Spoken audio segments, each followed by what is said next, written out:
After sales के बारे में, ब्रांड्स के बारे में काफ़ी कुछ देख समझ के एक चीज़ चूज़ करते हैं। अभी गर्मियों का मौसम आता है, तो अब देखिए एसी अगर एयर कंडीशनर आपको लेना है, या चलिए एयर कंडीशनर की बात कभी बाद में करेंगे, मोबाइल आपको लेना है।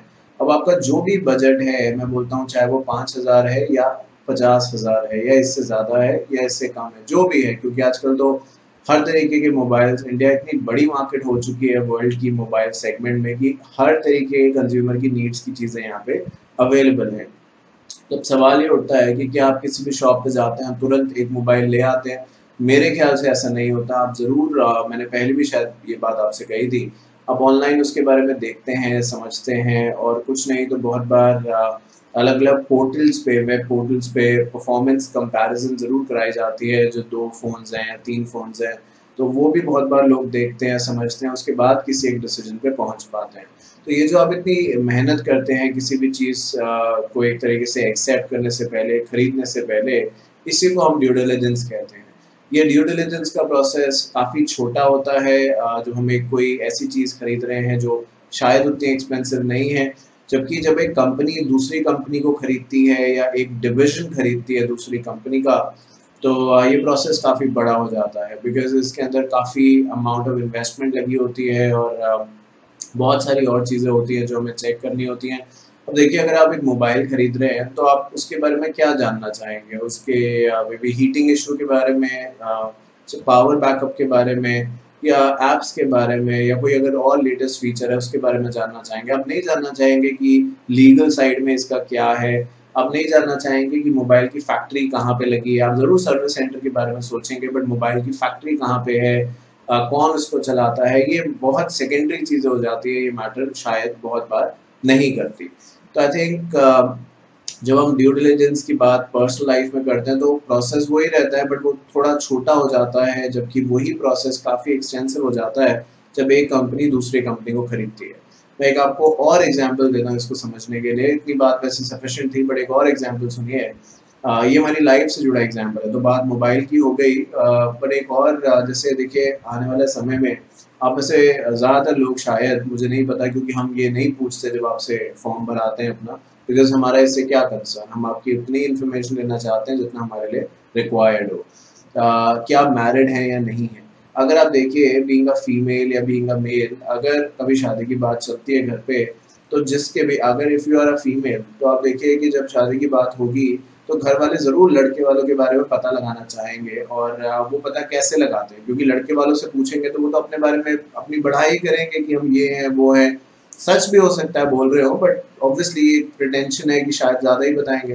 तो बहुत बार उनके घर के अगल-बगल के लोगों से पूछा जाता है, जैसे अभी कुछ समय पहले की बात है, हमारे एक ऑफिस में लड़का था, और ऐसे ही मतलब पता चला कि शादी होने वाली है या कुछ बातचीत चल रही है, तो फॉर्चुनेटली उसी दिन जो लड़का था, हमारे कंपनी कंपनी में काम करता है अभी भी, लड़की वालों की तरफ से कोई, शायद उनके पापा होंगे या कोई होगा, कोई सीनियर सिटीजन ही होते हैं जनरली जो आते हैं, तो वो आए थे, पूछ रहे थे उसके बारे में कि ये यहाँ पे काम करता है, कितनी सैलरी है। तो वो क्या कर रहे हैं, वो ड्यू डिलिजेंस ही तो कर रहे हैं, उन्हें और क्या मतलब था, वो किसी और के बारे में क्यों नहीं पूछ रहे, वो सिर्फ उसी इंसान के बारे में क्यों पूछ रहे हैं, क्योंकि उससे लाइफ जुड़ने वाली है किसी की, और बाद में फिर ये चीज़ें बहुत बार दिक्कत भी क्रिएट करती हैं। इसलिए अपनी तरफ से वो पूरी कोशिश कर रहे हैं, हर कोई करता है कि सब कुछ सही रहे। बट क्या इसका मतलब हम ये माने कि चाहे हमारे मोबाइल का केस हो, चाहे मैरिज को लेके बात हो, या चाहे कंपनी को लेके बात हो, जिसके बारे में इस चैप्टर भी है, कि अगर हमने ड्यू डिलिजेंस कर लिया तो सब कुछ सही हो जाएगा और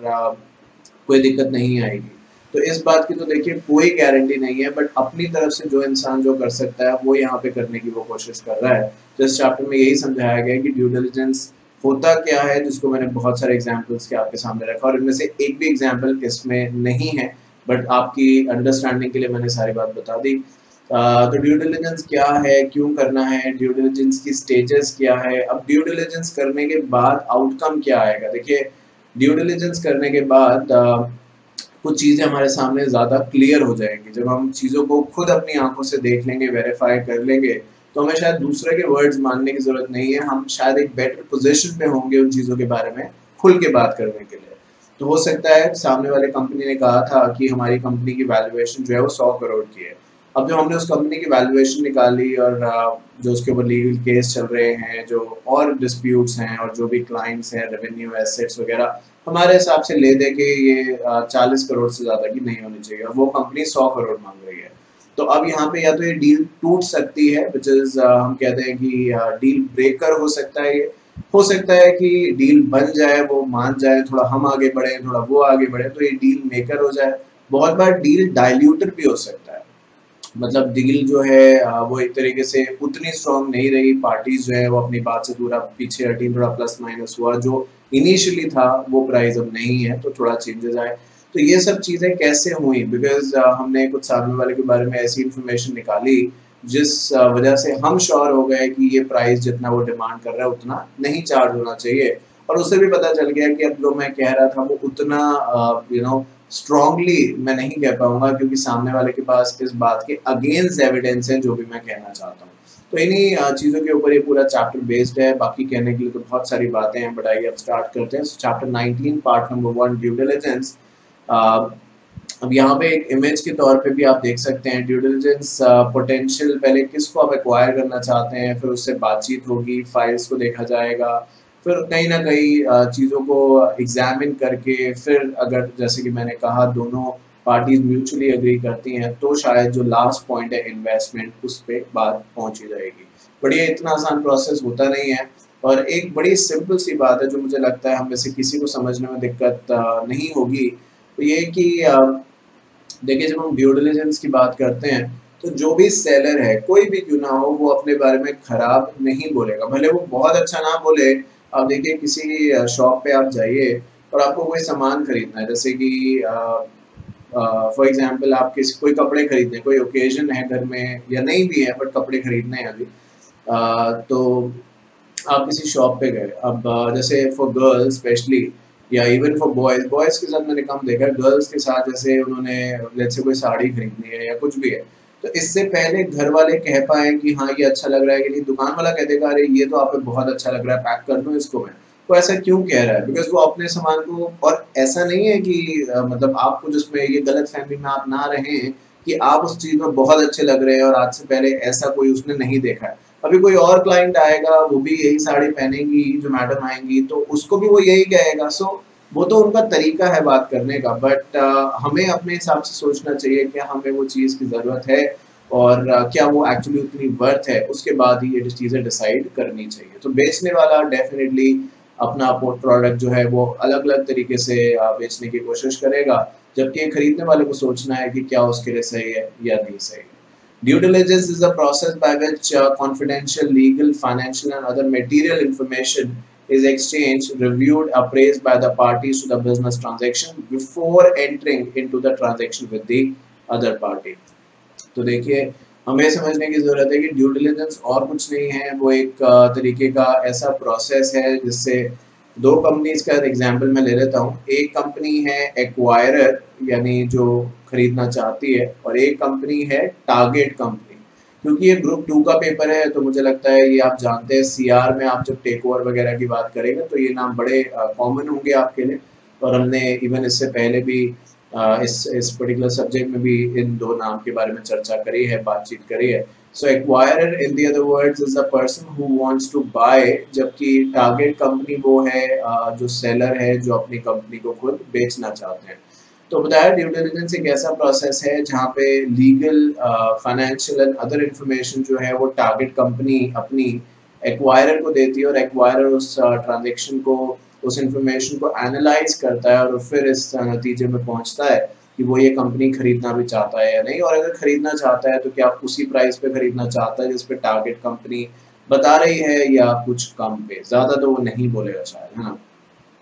As a part of business strategy, the companies, before making any relation with the other party, conduct a background check on the client, customers, suppliers, to ensure that the parties to the transaction have disclosed the information as required to proceed with the transaction, and is a process to completely understand the business capability and its past performance. So देखिए जब भी ये बात तो बिल्कुल सही है, आप अपने पेरेंट्स से बहुत बार सुना होगा आपने कि पैसे जो है वो पेड़ों पे नहीं लगते। बहुत बार शायद आपने डिमांड करी हो तो उन्होंने ऐसा कहा हो या ना भी कहा हो, बट ये बिल्कुल सही है कि मेहनत करनी है आपको। आप खुद ही देखिए, मैं बार बार कहता हूँ, आप कितनी मेहनत कर रहे हैं, क्यों कर रहे हैं कि अपने पैरों पे खड़े हो जाएं, हमारा भी कोई नाम हो, हमारी भी कोई एग्जिस्टेंस हो, हमारी भी कोई एक पहचान हो सोसाइटी के अंदर, एज एन प्रोफेशनल के तौर पे पहचान तो अभी भी है आपकी।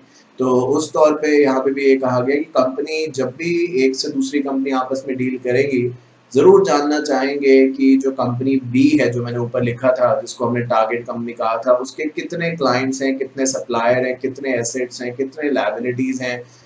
ये टारगेट टीसी टारगेट कंपनी की बात मैं कर रहा हूँ, कितने सप्लायर हैं, कितने कस्टमर्स हैं, कितने लीगल केस हैं, कितने एसेट्स हैं, कितनी लायबिलिटीज हैं। इन सब चीज़ों को समझा जाएगा और उसके बाद ही किसी ट्रांजैक्शन करने का या ना करने का फैसला लिया जा सकता है। जो भी देखिए इंफॉर्मेशन के बारे में बात करी जा रही है, वो टारगेट कंपनी को ये सोच के नहीं खरीदा जाएगा कि आज क्या है, ये भी सोचा जाएगा कि आने वाले फ्यूचर में इससे हमें क्या फ़ायदा मिल सकता है। क्योंकि जो आज तक मान लीजिए एक हर चीज़ का एक देखिए पीक होता है अपनी एक नॉर्मल लाइफ में भी। बड़े बड़े एक्टर्स आप देखिए बॉलीवुड के, हॉलीवुड के, एक पीक है और उसके बाद फिर वो कहीं चले जाते हैं, उनकी जगह कोई नया आ जाता है, ये चलता है। This is the way how actually life operates, है ना, ये मोडस ऑपरेंडी है। तो वही चीज़ है कि आज तक जो कंपनी प्रॉफिट में थी, क्या हम इसको अगर खरीद लेंगे तो आगे भी इसे हम प्रॉफिट में रख पाएंगे? जितनी महंगी हम ये चीज़ खरीद रहे हैं, क्या हम इससे वो पैसे वसूल कर पाएंगे, क्या फ़ायदा उठा पाएंगे? इन सब चीज़ों का जवाब जो है वो ड्यू डिलिजेंस करने के बाद अगर सही से करी जाए तो हमें मिल सकता है। ड्यू डिलिजेंस कोई मैथ्स का क्वेश्चन नहीं है कि आपने कोई फॉर्मूला लगाया और रिजल्ट सामने आ गया। ये बिजनेस टू बिजनेस करने के तरीके और क्या सिचुएशन उसके बेसिस पे वेरी कर सकता है। अब नीड फॉर ड्यू डिलिजेंस, अब आप देखिए ये कुछ ऑब्स्ट्रिकल्स हैं। आप देख रहे हैं कोई एक बंदा भाग के इधर से उधर जाने की कोशिश कर रहा है, तो कुछ रुकावटें आएंगी रास्ते में। तो अब सवाल ये उठता है कि ड्यू डिलिजेंस करनी क्यों है? इसलिए करनी है क्योंकि सामने वाला जो अपना टारगेट कंपनी है, जो अपनी कंपनी बेच रहा है, मोर देन लाइकली वो चीज़ों को बढ़ा चढ़ा के कह रहा होगा जिससे उसे प्राइस अच्छा मिल जाए। तीसरा, मोबाइल और अपनी पर्सनल लाइफ का एग्जाम्पल देने के बाद एक और एग्जाम्पल सुनिए। घर आपको खरीदना है, कोई घर खरीदना है, फ्लैट खरीदना है, जो और कुछ है, या इवन रेंट पे भी लेना है, तो उसको भी आप ऐसे ही देख सकते हैं। तो जिसका मकान है, चाहे वो बेच रहा है, चाहे वो रेंट पे दे रहा है, जो ओनर है वो अपनी तरफ से प्राइस ज़्यादा ही बोलने की कोशिश करेगा। उसे भी पता है, मोर देन लाइकली उसे भी पता है कि भाई सामने वाला भी थोड़ा कम कराएगा, है कि नहीं? ऐसा होता है कि नहीं होता? आप ही बताओ। तो आपने कैसे ये आइडिया लगाया कि वो ज़्यादा ही कह रहा होगा? वो कैसे ये मान के बैठा है कि आप कम ही कह रहे होंगे? और वो अपने मकान के बारे में हर चीज़ बताएगा। जैसे बहुत बार कुछ लोग घर लेते हैं तो उन्हें होता है कि यार सनलाइट जो है आनी चाहिए, होता है ना, north south west east direction अच्छा होना चाहिए वगैरह वगैरह। अगर उसको पता है, अच्छा मुझे ये नहीं पता है एस्ट्रोलॉजी और न्यूमरोलॉजी, मैं नहीं जानता ये सब चीज़ें, बट सुनी है मैंने बातें, है ना, क्योंकि मैं भी तो इसी सोसाइटी में रहता हूँ। तो नहीं के बच्चे कह रहे हैं कि इनको कैसे पता, तो मैं बता रहा हूँ मैं भी तो ऐसे ही सोसाइटी या समाज में रहता हूँ, तो सुन तो मैं भी लेता ही हूँ कि कोई क्या कह रहा है। अच्छा, अब क्या है कि उसको पता है कि उसके पास जो फ्लैट है, घर है, वो वाला है जिसके अंदर सब चीज़ें अच्छी है, जो भी मतलब ये न्यूमरोलॉजी और कहता है कि कौन सी फेसिंग का घर आपको लेना चाहिए, वो सब कुछ है, तो वो प्राइस कम नहीं करेगा। ऑन दी अदर हैंड, अगर कोई ऐसा है जो कि भाई मेरे हिसाब से घर तो घर है ना, बट मानने वाले अब मानते हैं, अब क्या बोले इसके बारे में। तो दूसरा बंदे को पता है कि उसका घर जो है वो शायद प्रेफर्ड लोकेशन वाला नहीं है, ये जो डायरेक्शन वाला हिसाब है ये उतनी अच्छी लोकेशन नहीं है जितनी की और है, तो वो अपना प्राइस थोड़ा सा कम बोलेगा। तो बहुत बार इन सब चीज़ों के अपनी पोजीशन देख के भी, अपनी नीड देख के भी ये सब चीज़ें जो होती हैं ट्रांजैक्शन वो करी जाती हैं। The detailed due diligence of every business aspects explore all possible risk and provide the platform for becoming fully informed about the financial, business, internal system, profitability, key operational aspects, management team, promoters, and other material factors which help in making an informed decision. एक बार थोड़ा सा पढ़ के फिर समझाऊंगा। The ultimate objective of due diligence is to protect the interest of the company by providing reliable information on the target company before making any written commitments. So देखिए बात साफ सी है कि ड्यू डिलिजेंस जब किया जाएगा तो वो इसीलिए किया जा रहा है कि जैसे कि मैंने ऊपर कहा, जो दूसरी पार्टी है जिसको हम खरीदना चाहते हैं, टारगेट कंपनी, उसके बारे में हर चीज़ जितना ज़्यादा से ज़्यादा हम जान सकेंगे उतना हमारे लिए अच्छा होगा इस चीज़ को डिसाइड करने में कि हम ये ट्रांजैक्शन करें या ना करें। और जहां तक ड्यू डिलिजेंस का अपना खुद का ऑब्जेक्टिव है कि ये करनी क्यों है, ये इसलिए करनी है कि भाई हमें पता चल सके जो चीज़ हम खरीदने जा रहे हैं वो वर्थ है भी या नहीं है। आपने कोई चीज़ खरीद ली, कोई कंपनी खरीद ली, कोई ऐसी कंपनी, तो कोई ऐसी चीज़ तो है नहीं जो आपने आज खरीद लिया आप कल फिर से खरीद लोगे। There is whole lot of investment. बैंकों से बहुत बार हमें पैसा लेना पड़ता है किसी, जैसे मैं ऊपर बता रहा था कि जो एक्वायरर है, जो ए है, मैं दोबारा से दिखा देता हूँ, जो एक्वायरर है हो सकता है उसके पास खुद के पास इतना पैसा ना हो, तो उसने बैंक से पैसा लिया हो और जगहों से पैसा लिया हो, तो टारगेट कंपनी को वो देने की सोच रहा है। अब अगर ये डील उसकी फॉल आउट हो गई, अच्छी नहीं निकली या जो उम्मीदें लगाई थी वो फुलफिल नहीं हुई, तो आप भी सोचिए एक्वायरर कितनी बड़ी दिक्कत में आ जाएगा, जो जिस चीज को टारगेट कंपनी को वो अपना एसेट समझ रहा था और इसीलिए उसने खरीदा भी था। अगर यही टारगेट कंपनी एक लायबिलिटी की तरह तरीके से निकल गई, जिसने बेचनी थी उसने झूठ बोल के बेच दी और वो आप कहीं का कहीं चला गया, तो फिर सोचिए कि एक्वायरर के पास अब लायबिलिटी और बढ़ गई। एक तो उन लोग के पैसे उसको देने हैं जिससे एक्वायरर ने पैसे लिए थे इस टारगेट कंपनी को खरीदने के लिए, अब टारगेट कंपनी को भी चलाना है और जब तक कोई और नहीं मिलता एक्वायरर को ही चलाना पड़ेगा, बेचेगा तभी ना, वही जब कोई और खरीदने के लिए तैयार होगा। तो आई थिंक ये बहुत ज़रूरी है कि हम क्वेश्चंस पूछें और उसके बाद जब एनालाइज हो जाए सब कुछ कि वर्थ है ये और हमारे पास कैपेसिटी है चलाने की। हम देखिए अब जैसे गाड़ी है, आज की डेट में मैं ये मानता हूँ कि गाड़ी खरीदना, चाहे फिर वो मर्सिडीज क्यों ना हो या और जो भी आप नाम जानते हैं कोई हाई एंड गाड़ी, वो खरीदना मुश्किल नहीं है, उसको मेंटेन करना मुश्किल है। आप एक मारुति की ले लीजिए, पेट्रोल का प्राइस एक समय होता था, मतलब आजकल के बेसिस में बात बता रहा हूँ आपको, एक समय होता था जब डीजल का प्राइस बहुत सस्ता होता था, तो लोग डीजल गाड़ियां लेते थे कि भाई डीजल पेट्रोल से सस्ता है। आज की डेट में दिल्ली की अगर मैं बात बताऊं, दिल्ली की बात बताऊं, दिल्ली एनसीआर की बात बताऊं, तो मुझे ऐसा लगता है हार्डली हार्डली 2 या 3 रुपए का डिफरेंस होगा बिटवीन पेट्रोल एंड डीजल। अब ये समय के हिसाब से प्राइसेस बढ़ते और घटते रहते हैं, बट वो समय चला गया जब डीजल 20 रुपए सस्ता होता था या 30 रुपए सस्ता होता था, वो समय चला गया।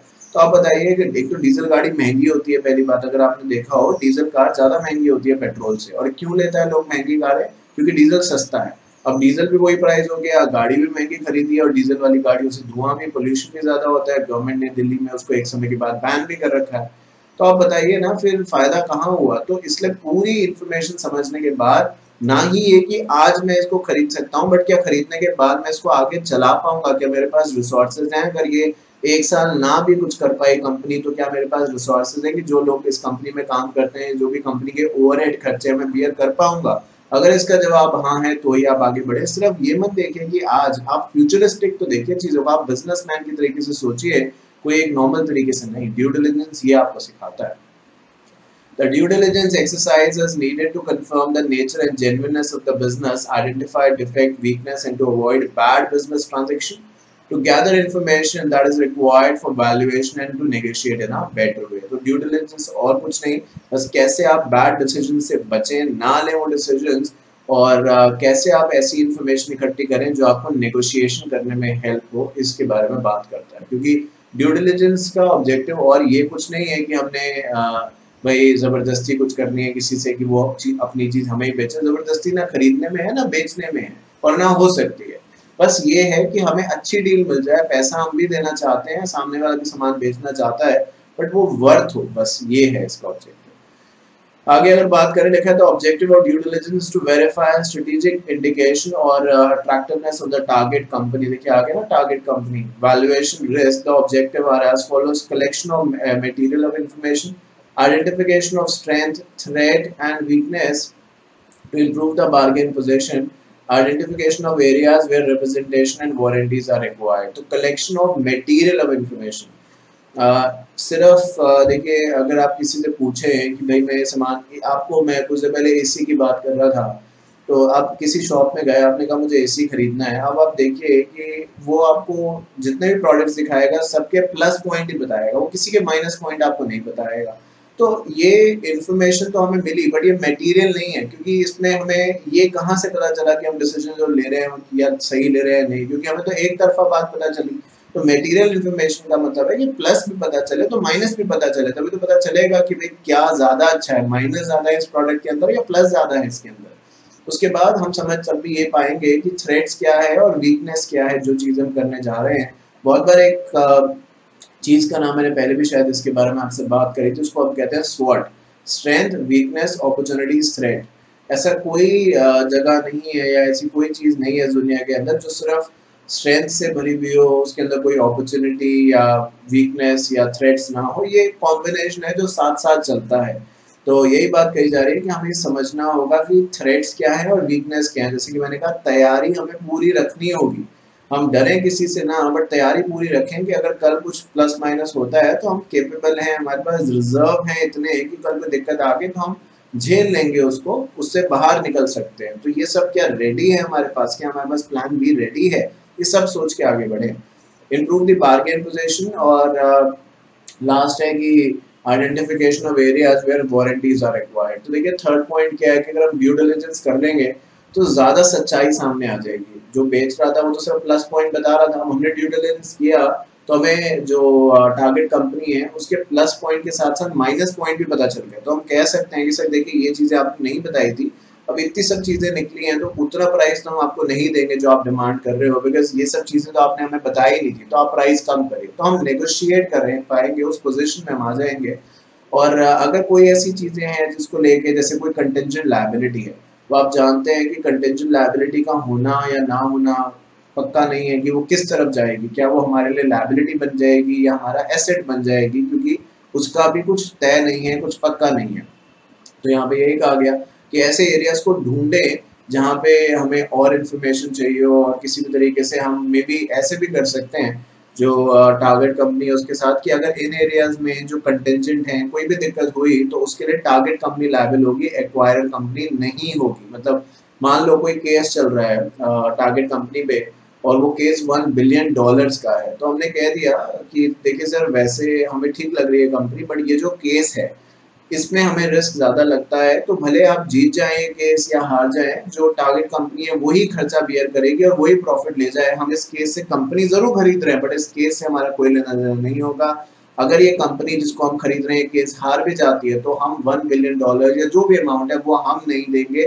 मतलब हम मतलब क्या, जो एक्वायरर है वो नहीं देगा, ये लायबिलिटी टारगेट कंपनी की ही होगी। ऐसी बात भी हम लोग कर सकते हैं।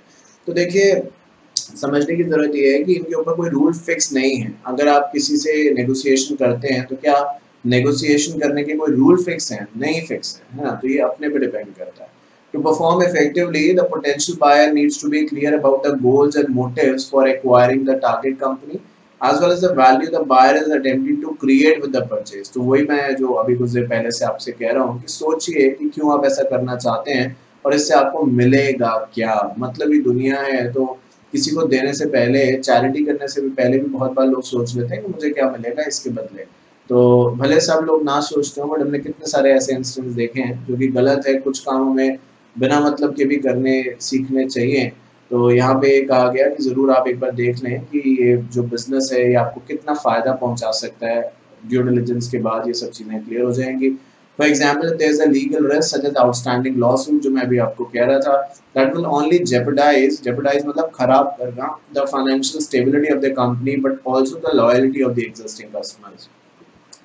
देखिए अगर कंपनी केस हार जाती है, जीत जाती है तो अच्छा है, पॉजिटिव रहिए। बट पॉजिटिव रहने का मतलब ये भी तो नहीं है ना कि हम कुछ सोचे ही ना या चीज़ों को इग्नोर कर दें। तो कंपनी जीत जाती है केस तो अच्छा है, बट अगर हार गई तो फिर बहुत सारे लोगों को हमें जवाब देना पड़ेगा। क्योंकि अगर कंपनी हारेगी केस तो भले और कुछ यहाँ पे ना लिखा हो, पर हम ये तो जानते ही हैं कि कुछ पैसा हमें सामने वाले, क्योंकि कोर्ट में सिर्फ यही नहीं होता कि कोई आपको हराना चाहता है, वो हराने के साथ साथ कुछ कंपनसेशन भी डिमांड करेगा कि भाई मुझे इतने पैसे दो। अब हार गए तो चलो हार गए, रेपुटेशन तो खराब हुई सो हुई, कंपनी को कुछ पैसा भी देना पड़ेगा। तो जब पैसा देना पड़ेगा तो कंपनी की वर्थ कम होगी, कंपनी कहाँ से पैसा देगी? डायरेक्टर अपनी जेब से तो देने से रहे, कंपनी के अकाउंट से पैसा जाएगा। तो शेयर होल्डर क्वेश्चन उठाएंगे कि भाई आपने फिर वकीलों को अच्छे को क्यों नहीं हायर किया, या आपकी गलती थी तो आपने पहले क्यों नहीं माना, वगैरह वगैरह वगैरह। तो इन सब चीज़ों को समझ लें फिर ही आगे बढ़े। Through due diligence helps to reveal any of the negatives, but the process of due diligence rarely goes smoothly because one major stumbling block is that the availability of the information.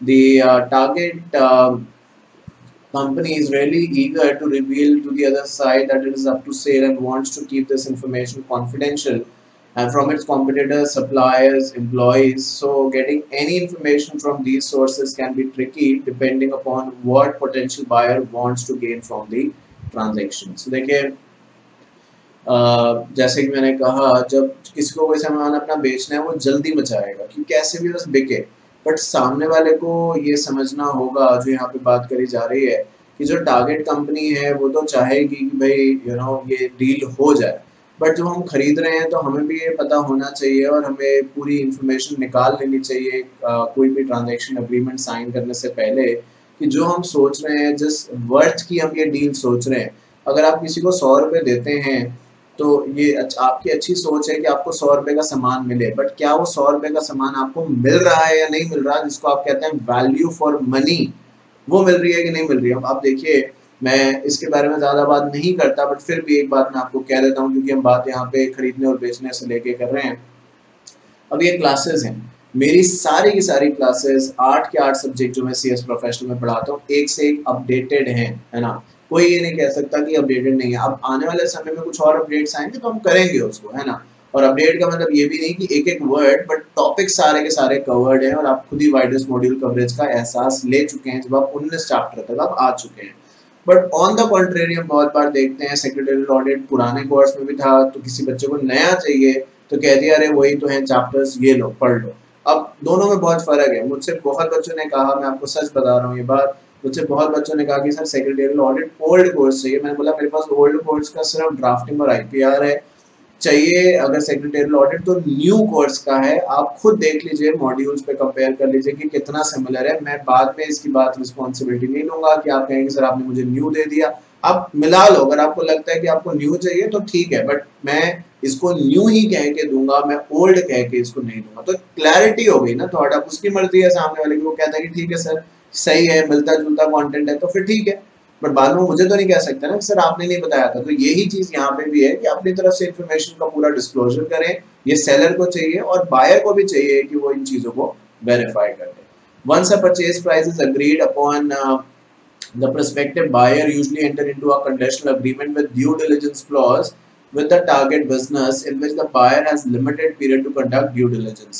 During this time, the potential buyer requests full access to all relevant materials in the target business, customers, vendors, financial, in order to conduct a thorough investigation. Here it is to be ensured that the potential buyer does not use this information for its own benefit, even if decide to back out the deal. Hence, a confidentiality agreement is signed to protect the target business. So, यहाँ पे मैं ऐसे लिखता हूँ कि एक company है A और एक कंपनी है B।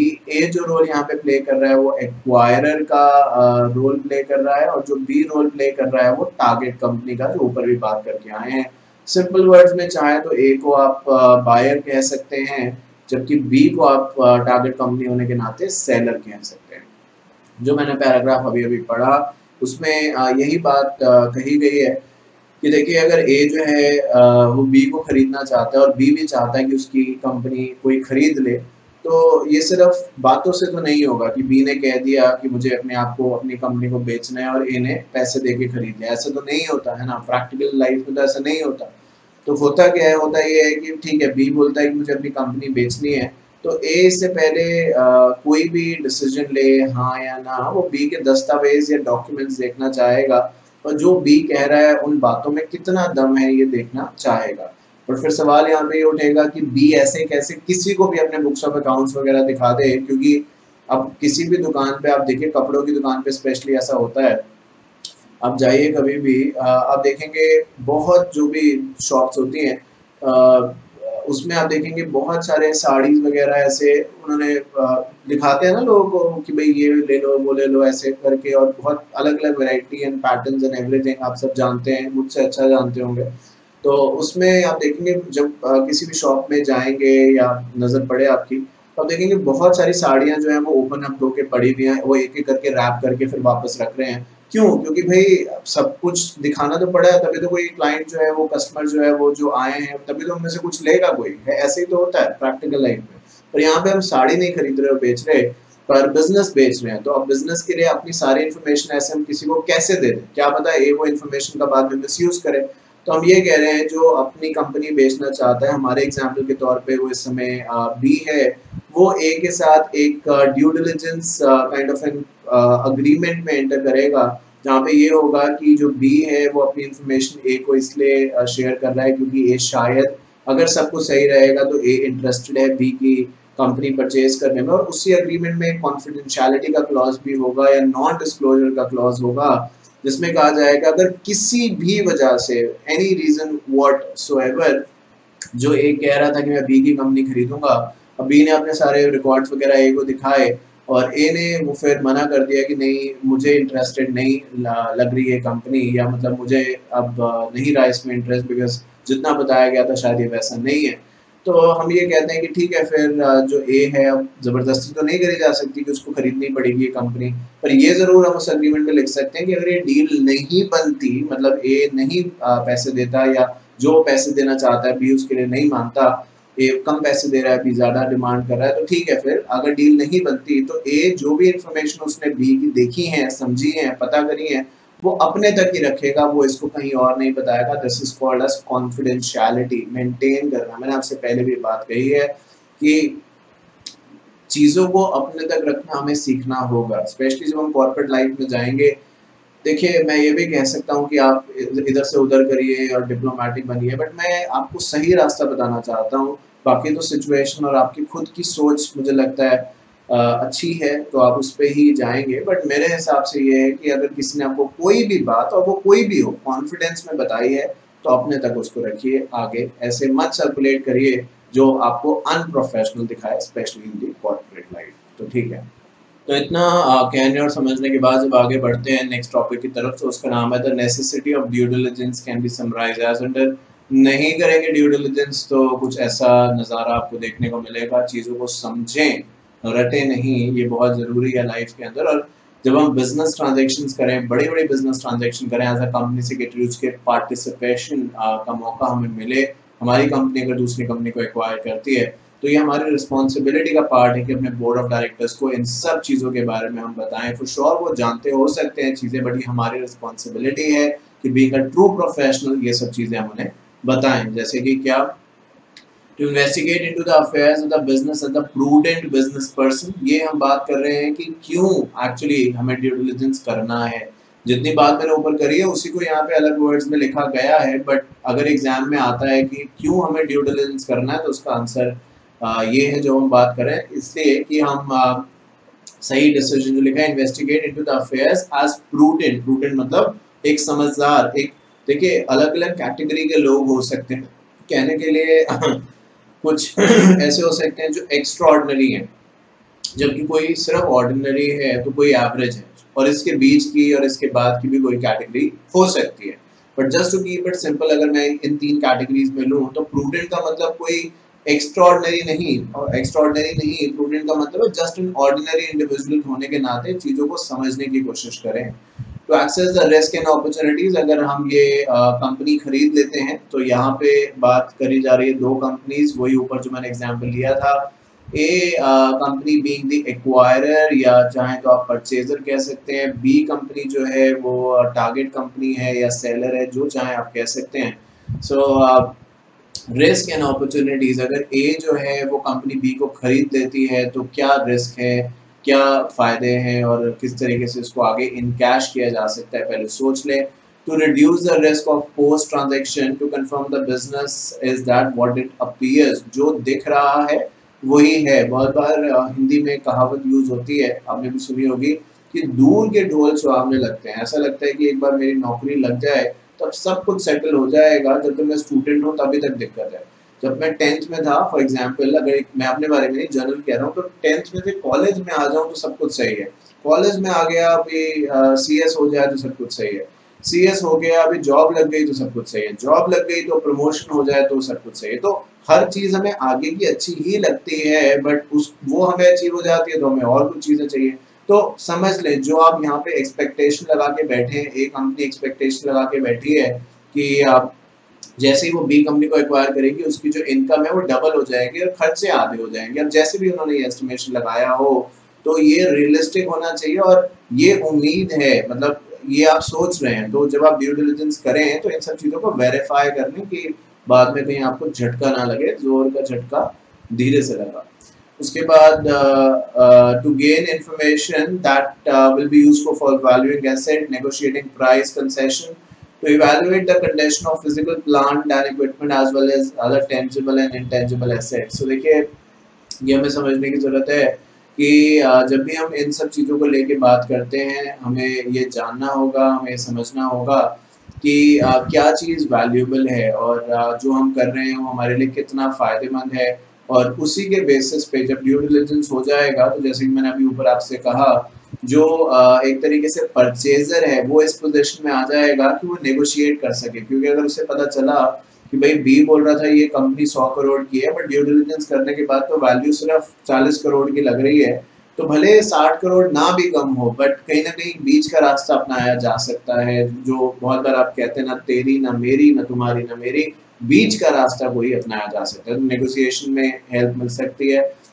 उसके बाद बताया जा रहा है कि प्लांट एंड मशीनरी कहीं तो दिखाई तो जा रही है, बट कंडीशन भी देख लें। कहने के लिए कोई कहता है मेरे पास मर्सिडीज है, तो लगता है मर्सिडीज है इसके पास, तो हम देखने गए, हमारी एक्सपेक्टेशन मर्सिडीज से थी शायद नहीं होगी या ज़्यादा नहीं पुरानी होगी, उसकी मर्सिडीज 10 साल पुरानी है, तो उसकी वैल्यूएशन जो हम सोच रहे थे वो तो नहीं होगी। तो ये समझ लें कि एसेट होना ही ज़रूरी नहीं है, एसेट का फिट एंड प्रॉपर कंडीशन में होना भी ज़रूरी है, नहीं तो एसेट मेरा किस काम का। To ascertain appropriate purchase price and payment method to evaluate the legal and financial risk।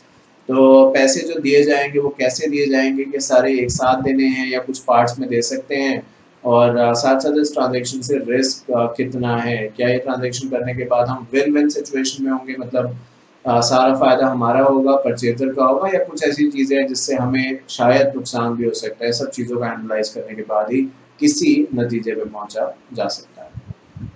Scope of due diligence. Due diligence would include through understanding of all obligation of target company, debt, rights, obligation, pending and potential lawsuit, lease, warranty, all high and impact laden contract, both intercorporate and intra-corporate। तो scope क्या है?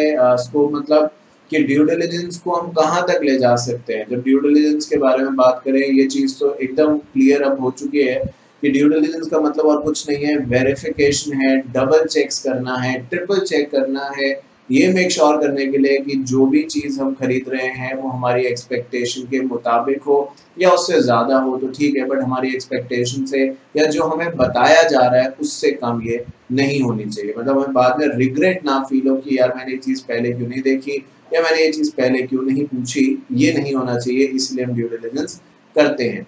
अब जब due diligence की बात करी जा रही है तो कुछ चीज़ें हैं जो ड्यू डिलिजेंस के अंदर हमें समझनी होगी कि ड्यू डिलिजेंस किन किन एरियाज की और कितने एक्सटेंट तक करी जा सकती है। तो सबसे पहला है compliance with the applicable laws. Financial statement देख लें कि कंपनी ने रूल्स एंड रेगुलेशन को, फाइनेंशियल स्टेटमेंट को सही से कंप्लाई किया है, कोई टैक्स लियंस तो नहीं है, मतलब कोई टैक्सेशन के ड्यूज आउटस्टैंडिंग तो नहीं है, कोई बिजनेस फेलियर या किसी तरीके का कोई उधार जो बहुत समय से चलता आ रहा हो और डिस्प्यूट का रीज़न बन चुका हो। क्योंकि देखिए अब आप देखिए, मैंने पहले भी बात आपसे कही थी, दोबारा आपको ये बात बताता हूँ। आपने कोई सामान खरीदा फिजिकल तरीके से, तो वहाँ पे आप देखिए बहुत बार शॉप्स पे लिखा रहता है कि बिका हुआ माल वापस नहीं होगा। एक बात तो ये, दूसरा ये होता है कि ठीक है अगर एक्सचेंज करना है, साइज वाइज कुछ एक्सचेंज करना है, कोई शूज़ ले गए या जो और कुछ है तो होगा, कलर वलर बदलना है बदल सकते हो, पर ये है कि उसमें आपको फलाना समय ही आना है। मतलब अब किसी भी समय आप जा सकते हैं, हो सकता है शॉपकीपर कोऑपरेटिव हो तो वो मान जाए, बट जनरली एकदम सुबह सुबह अभी उसने दुकान खोली है और हम आ गए कि सर मैं लेके गया था मुझे एक्सचेंज करना है, तो वैसे तो उसको मनाही नहीं करनी चाहिए क्योंकि मैं इतनी दूर से आया हूँ, मैं वेला थोड़ा हूँ कि बार बार खाली हूँ कि मैं बार बार आऊँगा ये एक्सचेंज कराने को, नहीं ना। बट वो उनके अपने नॉर्म्स हो सकते हैं, बिल पे लिखा रहता है कि भाई बिका हुआ माल वापस नहीं होगा, एक्सचेंज है तो उसके ये रूल्स है वगैरह वगैरह वगैरह। अब यही सब चीज़ें हमें पहले समझ लेनी है क्योंकि ये एक बड़ा प्रूवन फैक्ट है कि जब हम खरीद रहे हैं, अगर हम सब मेरे ख्याल से 10 सवाल भी पूछेंगे तो शायद 10 में से 8 या 9 आंसर हो जाएंगे। खरीदने के बाद 10 में से शायद एक सवाल भी आंसर ना हो पाए जो हम पूछें, but with Shantanu Bhandari classes ऐसा नहीं है। खरीदने से पहले आप हमारी प्रायोरिटी हैं, खरीदने के बाद आप हमारी सबसे बड़ी प्रायोरिटी है ना। तो यहाँ पे ऐसा नहीं चलता। तो यही चीज़ यहाँ पे है कि बिजनेस के बारे में पूरी इन्फॉर्मेशन पता कर ले, उसकी रेपुटेशन क्या है, कोई अगर उसके पास इंटेलेक्चुअल प्रॉपर्टी है, ट्रेडमार्क, कॉपीराइट वगैरह वगैरह, तो वो जो है वो क्या है और कितनी वैल्यू के, इन सब चीज़ों के बारे में पता लगाएं, उसके बाद ही फैसला लें कि आगे क्या करना है। कुछ ऐसे फैक्टर्स हैं जो आपको ध्यान में रखने चाहिए। सबसे पहला ऑब्जेक्टिव एंड पर्पस। पर्पस का खुद का मैंने मीनिंग यहाँ पे डिक्शनरी से, वैसे तो हम सब जानते हैं, पर पर्पस है कि हम ये काम क्यों कर रहे हैं, the reason for which something is done. क्यों हम ये काम कर रहे हैं वो हमारा पर्पस है, इसलिए हमें ये, हम इस चीज से ये अचीव करना चाहते हैं, CS करने के बाद मुझे ये अचीवमेंट मिलेगी, या तो उसी चीज को आगे बढ़ाते हुए हम अगर मैं इस ड्यू डिलिजेंस की बात करूं तो क्यों कर रहे हैं इतनी मेहनत। ये ठीक है कि बिजनेस आगे बढ़ाना है, पर इसके अलावा क्या ऑब्जेक्टिव है, क्यों एक्चुअली हम ड्यू डिलिजेंस करना चाहते हैं। तो अगर ये क्वेश्चन है तो इसका आंसर हो सकता है बिकॉज हम वैल्यू डिटरमाइन करना चाहते हैं, या जो चीज़ है वो वैल्यू फॉर मनी हो, ये हमारी कोशिश है। तो उस थॉट प्रोसेस पे हम ये कह सकते हैं कि हमारा जो रीज़न है ड्यू डिलिजेंस करने का, जो पर्पस है वो ये कि हम किसी भी चीज़ की ओवर वैल्यू ना दें। मतलब अगर कोई चीज़ देखो 1000 रुपए की है तो शायद 1100 रुपए 1200 रुपए दे दिए, इट इज ओके, बट कोई चीज़ 1000 की है वो मैंने 2000 में खरीदी है, 2500 में खरीदी, that is an over value thing. और वो भी तब जब मैं बिजनेसमैन हूँ और मुझे इस 1000 रुपए की चीज़ जो मैंने 2000 में खरीदी है वो मुझे आगे बेचनी है। मैंने खुद इतनी महंगी चीज़ खरीदी है, मैं आगे कहाँ बेच पाऊंगा, और अगर बेच भी पाऊंगा तो क्या अपनी वर्थ भी निकाल पाऊंगा। तो इन सब चीज़ों का जवाब जो है वो ड्यू डिलिजेंस से हमें मिल सकता है।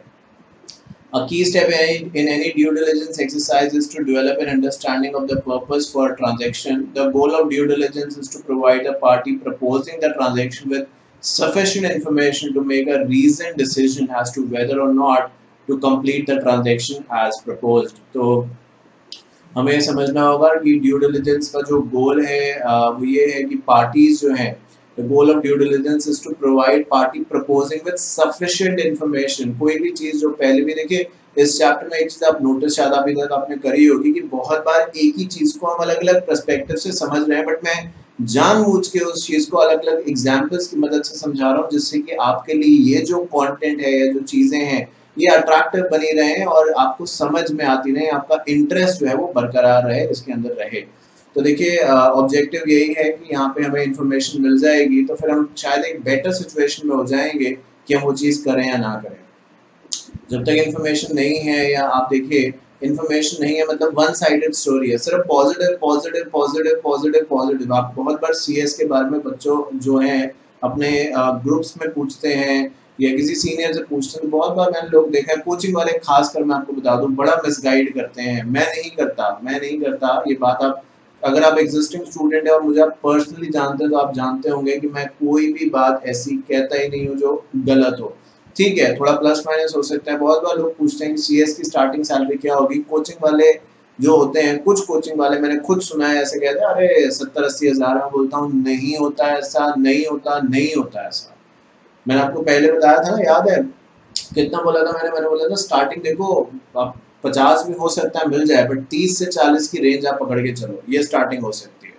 तो रियलिस्टिक रहना सही है, थोड़ा कम भी हो सकता है और थोड़ा ज्यादा भी हो सकता है। मैंने 50 बोला तो 30 भी मिनिमम नहीं हो सकता, वो 25 हो जाए। तो मैंने पूरी पोजीशन आपको सामने क्लियर करके रख दी, जबकि किसी ने सिर्फ आपको एक तरफा पोजीशन बताई और आप गलत इंप्रेशन में आ गए। तो इसलिए हम ड्यू डिलिजेंस करते हैं, इससे हम चीज़ों के बारे में डिटेल इकट्ठी कर पाएँ और अपना डिसीजन ले पाएँ। The following factors may be kept in mind. Be clear about your expectation in terms of revenue, profitability of the target company. Consider whether you have resources to make the business succeed.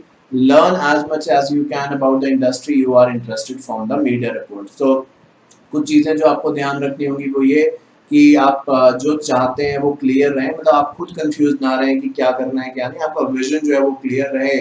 साथ साथ आपके पास, जैसे कि मैंने पहले भी कहा कि कंपनी और बिजनेस का बड़ा एक सच्चा रूल है कि आज अगर मैं बिजनेस स्टार्ट करता हूँ, मैं चाहे कोई भी हूँ, कोई भी मतलब कितना भी बड़ा इंसान, कितना भी पैसे वाला इंसान क्यों ना हो, मैंने कोई भी बिजनेस स्टार्ट किया, मैं सोचूं कि भाई मुझे पहले साल ही कुछ काफ़ी अच्छे रिटर्न्स मिलने लगेंगे या कुछ भी, तो ये गलत फहमी है। बिजनेस में जितना आप बने रहते हैं उतने चांसेस आपके बढ़ जाते हैं एक ब्रांड बनने के, प्रॉफिट ज़्यादा बढ़ाने के। और हर दिन एक जैसा नहीं होता, आज बहुत कुछ है, कल कुछ नहीं है, परसों उससे भी बहुत कुछ है। So this keeps on changing. तो अगर मान लीजिए नहीं, जिस कंपनी को आप एक्वायर कर रहे हैं वो काम नहीं अच्छा कर पाई 1 2 3 साल, तो क्या आपके पास इतना सफिशिएंट कैश है, पैसा है, रिसोर्सेज है कि आप उस कंपनी को खींच लेंगे, चला लेंगे आगे? क्योंकि अगर नहीं हुआ, पूरा पूरा जाओ सारा पैसा वहीं लगा दिया और वो कंपनी बैठ गई, तो फिर तो आप दोनों तरफ से क्या, जो एग्जिस्टिंग कंपनी थी उसको भी आगे नहीं बढ़ा पाएंगे, नए कंपनी में सारा पैसा लगा दिया, पैसा खत्म हो गया और वो कंपनी चल नहीं रही, तो दोनों तरफ से दिक्कत आ गई। तो समझने की जरूरत है, बार बार कह रहा हूँ कि समझें, फ्यूचरिस्टिक चीजों को देखें और कोई भी चीज को खरीदने से पहले पूरी इन्वेस्टिगेशन करें। Planning the schedule, steps to be followed क्या क्या है, areas to be check, information material to be requested from the seller. तो प्लानिंग द शेड्यूल मतलब कैसे, ये ड्यू डिलिजेंस करना तो है, बट कहाँ से स्टार्ट करेंगे? तो उन्होंने कहा कि पहले स्टेप्स डिफाइन कर लीजिए, फिर कौन कौन से एरियाज चेक करेंगे, जैसे हम अकाउंट चेक करेंगे, सेल्स चेक करेंगे, एसेट्स चेक करेंगे, लायबिलिटीज देखेंगे, फाइनेंशियल्स देखेंगे, लीगल साइड्स देखेंगे, लीगल डिस्प्यूट जो भी इंटेलेक्चुअल प्रॉपर्टी का देखेंगे, और भी स्पेसिफिक चीजें हो सकती है जो हमें देखनी है। तो उसके बेसिस पे हम एक चेकलिस्ट तैयार कर सकते हैं कि अगर लीगल है तो जो कंपनी ने जितने भी कॉन्ट्रैक्ट्स आज से एग्जीक्यूट किए हैं पहले, वो हमें चाहिए जो खत्म हो गए, और जिन कंपनीज में जिन कॉन्ट्रैक्ट्स में आज कंपनी इन्वॉल्व है, जो कॉन्ट्रैक्ट ऑन गोइंग है, वो भी हमें चाहिए। तो दो हमने हेड्स बना लिए, एक में वो जो कॉन्ट्रैक्ट खत्म हो चुके हैं उनकी लिस्ट हमें अलग से चाहिए, जिन कॉन्ट्रैक्ट्स में आज कंपनी है जिसको आप खरीदना चाहते हैं, टारगेट कंपनी, वो आज भी इन्वॉल्व है और वो एक पार्टी और वो कॉन्ट्रैक्ट चल रहे हैं, उनकी लिस्ट अलग चाहिए। तो दो तरीके से लिस्ट बना के हमें चाहिए रहेगी, एक वो कॉन्ट्रैक्ट जो खत्म हो चुके हैं बट कभी हमने किए थे, एक वो कॉन्ट्रैक्ट्स हैं जो आज टारगेट कंपनी ने कर रखे हैं, इसकी हमें एक लिस्ट चाहिए। इस तरीके से डिवाइड हो गया। ऐसे ही एसेट्स की भी, ऐसे ही लायबिलिटीज की भी। एसेट्स में जो आप लिस्ट दे रहे हैं वो एसेट्स कितने पुराने हैं, क्या आपने सेकंड खरीदे हैं किसी से, आपने नए खरीदे हैं, ऐसे हम इसका इंफॉर्मेशन इकट्ठी कर सकते हैं। और negotiation on time, whether the seller gives a short review period, negotiation can be made for advocate time to have a complete review on the crucial financial and legal aspects। देखिए, मैंने आपसे पहले कहा सेलर जल्दी में चाहेगा, उसको ये है कि जल्दी से जल्दी उसका सामान बिक जाए। अगर वो सही सामान बेच रहा है तो ठीक भी है, हमें खरीद लेना चाहिए। फिर भाई अगर हम देर करते हैं तो हमारा ही नुकसान है, क्योंकि क्या पता फिर हमसे पहले कोई ये डील कर ले आके। अगर हम सोचते रहेंगे कि मैं करूं करूं ना करूं ना करूं करूं, पता चला कोई और आया उसने पहले डील फाइनलाइज कर दी, हम सोचते ही रह गए, हमारे हाथ से बहुत अच्छी डील निकल गई। तो समय ऐसा भी नहीं कि हड़बड़ी होगी, जल्दी से जल्दी करना है, बट यस ये भी नहीं कि टू लेट कर देना है कि वो हमारे हाथ से चीज निकल जाए। तो हमें सेलर से थोड़ा समय मांगना होगा, बट इतना भी ना मांगे कि भाई वो मना कर दे और कोई और आपसे पहले डील कर ले। रिस्क मिनिमाइजेशन, मैंने पहले भी आपसे कहा था कि रिस्क को जीरो आप नहीं, आप क्या मैं क्या, हम में से किसी के पास ये पावर नहीं है कि रिस्क को जीरो कर सके। रिस्क को मिनिमाइज किया जा सकता है, जीरो नहीं, ध्यान रखें। All the information should be double checked, financial, tax return, patent, copyright and customer base to ensure that company does not face a lawsuit. The financial are very important and one needs to be certain that target company did not engage in the creative accounting. Creative accounting या rosy pictures भी कह सकते हैं कि दिखाया कुछ है कुछ। आप जानते हैं जैसे अपने शेयर्स की वैल्यूएशन है, अब आपका सीआर में वैल्यूएशन का थोड़ा पार्ट है जो हमने कवर भी किया है और मैंने उसमें प्रैक्टिकल चीजें भी डिस्कस कराई हैं वेयर एवर रिक्वायर्ड। तो और इन जनरल भी आप बहुत बार सुनेंगे कि शेयर्स की वैल्यूएशन के अलग अलग मेथड्स हैं। एक ही शेयर की अलग अलग मेथड से आप वैल्यू करेंगे, अलग अलग उसका प्राइस आएगा। तो आपने जानबूझ के as an company, as a target company जानबूझ के उस मेथड से वैल्यू करी जिसका प्राइस ज्यादा दिख रहा था। तो हमें समझना है खरीदने वाले को कि भाई हमें वो मेथड लेना है जो कॉमनली अडॉप्टेड हो, जिसमें एजम्पशन कम से कम लगाई जाए, ज्यादा रियलिस्टिक हो। क्योंकि ऐसा नहीं है कि, मैंने पहले भी कहा कि हम ड्यू डिलिजेंस कर लेने के बाद ये कोई गारंटी है लिख के नहीं दे सकता कोई भी आपको कि ड्यू डिलिजेंस आपने कर ली तो सब कुछ सही हो ही जाएगा, ऐसा नहीं है। बट एक अपनी तरफ से सेटिस्फैक्शन जरूर है कि जो मैं कर सकता था फिर वो मैंने किया। अब अगर वो चीज ऐसी ही होनी थी तो उसमें मैं कर भी क्या सकता था, अपनी तरफ से जो मैं कर सकता था उसमें मैंने कमी नहीं छोड़ी। इंफॉर्मेशन फ्रॉम एक्सटर्नल सोर्सेज, मैंने उससे पहले क्या बताया आपको, जब वो लड़के का एग्जाम्पल दिया जो ऑफिस वाला था, उसके रिश्ते के लिए आए वो लोग, उन्होंने ऑफिस में पूछा जिससे भी कि भाई ये कितने समय से काम कर रहा है, क्या पोजीशन पे है, कितनी सैलरी होगी। ऑलमोस्ट, वैसे तो नहीं पता होता ऐसे ऑफिस में किसको कितनी किसकी सैलरी है, बट ऑन एन एवरेज किस पोजीशन पे उससे थोड़ा बहुत आइडिया लग सकता है कैसा है नेचर का। ऐसा नहीं है कि जो उन्होंने वहां से इन्फॉर्मेशन ली वो उसी को सच मान लेंगे, बट वो एक व्यू ले चुके हैं, 2-3 और लोगों से पूछेंगे तो आइडिया उन्हें लग जाएगा। एक्सपीरियंस ये एक चीज़ होती है जो हमें सब चीज़ें सिखाती है। The company, customer and vendors can be quite informative. It may be found from them whether the target company fall in the most favored client list. तो ये हमें समझने की ज़रूरत है कि एक्सटर्नल सोर्सेज से भी इंफॉर्मेशन इकट्ठी करी जा सकती है। तो कंपनी से पूछेंगे तो वो अपने बारे में बढ़ाई करेगी अपनी, तो और लोगों से भी इंफॉर्मेशन पूछें और देखें कि जो कंपनी कह रही है वो कितना सच है और कितना नहीं। स्ट्रक्चर ऑफ इंफॉर्मेशन, देखिए हर चीज़ को कहने का, प्रेजेंट करने का एक तरीका है।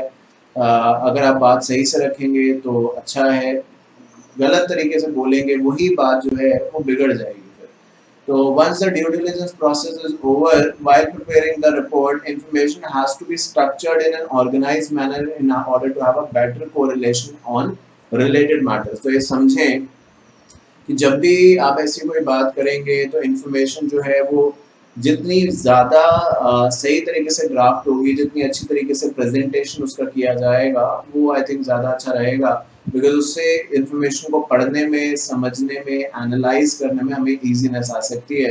कोई एक बहुत अच्छी चीज़ है, अब जैसे आप प्रिपरेशन एग्जाम के लिए बहुत अच्छी करते हैं, पर एग्जाम के समय पैनिक हो जाता है, बहुत बच्चे डर जाते हैं या दोस्त डरा जाते हैं कि तूने वो पढ़ा है, तूने वो पढ़ा है, ऐसे भी होता है ना बहुत बार।